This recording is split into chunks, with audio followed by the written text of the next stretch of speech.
If you think confidence is the only thing standing between you and the life that you want, then this video is for you.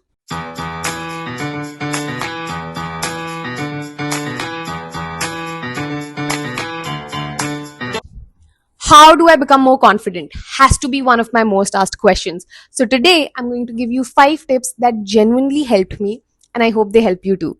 Number 1, confidence is not a personality trait. It's evidence, which means it comes after the action and you can earn it at any point in your life. Your brain becomes confident when you prove to yourself that you can survive difficult situations over and over again.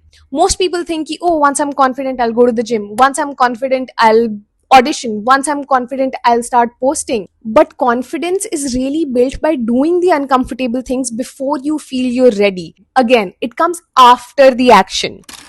Number 2, you need to stop treating embarrassment like it's the end of the world. I genuinely think this is what separates confident people with everybody else. Confident people are not less awkward or not less scared or they're not magically fearless, but they're okay with being wrong sometimes. They're okay with being stupid sometimes. They're okay with being bad at something to be good at it eventually. And not getting embarrassed easy is their superpower. Most people are so afraid of embarrassment, of what other people are going to think and say about them, that they never try. They never, give a shot to the person that they actually want to be. Number 3, confidence comes from keeping promises with yourself. I think this is the most important one, because every time you tell yourself, I'll go to the gym, I will post that video, I will stop texting that boy, I will audition, I will apply for that job. And then when you don't do it, your brain stops trusting you. Self confidence is deeply connected to self trust. So start building tiny proofs, very tiny ones. You don't need to reinvent your whole life overnight, but become somebody who trusts their own word. When you say you're going to do something, actually do it.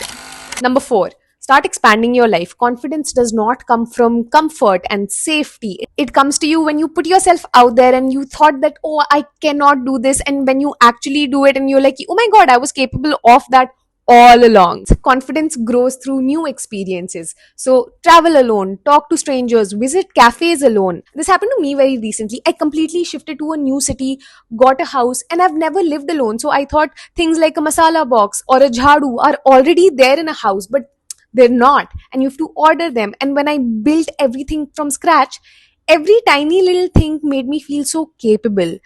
And that built my confidence a little more. Confidence grows when your brain sees you handling unexpected situations, and that will only happen when you put yourself out there. Number 5, stop waiting to be perfect. I think women do this especially all the time. We constantly think, oh, once I lose that weight, or once I'm richer, or once I look better, then I'll be confident. But confidence usually comes before mastery. You have to be bad at something to be good at it eventually. Confidence just gives you the power to suck first. Every confident person that you come across was once very awkward, very unsure of themselves, but they just kept at it, and keeping at it, showing up for yourself, built their confidence. And I'm going to give you a bonus tip. Instead of obsessing over confidence, focus more on self trust, because confidence fluctuates. Some days you're going to feel like, oh, I can take on the world. And on other days you'll feel like your whole life is falling apart. But when you have self trust, your brain goes like, even if this goes badly, I know I can handle it. And that, my friend, is real confidence. Just knowing that you can meet yourself on the other side of discomfort. That's all. I hope this helped.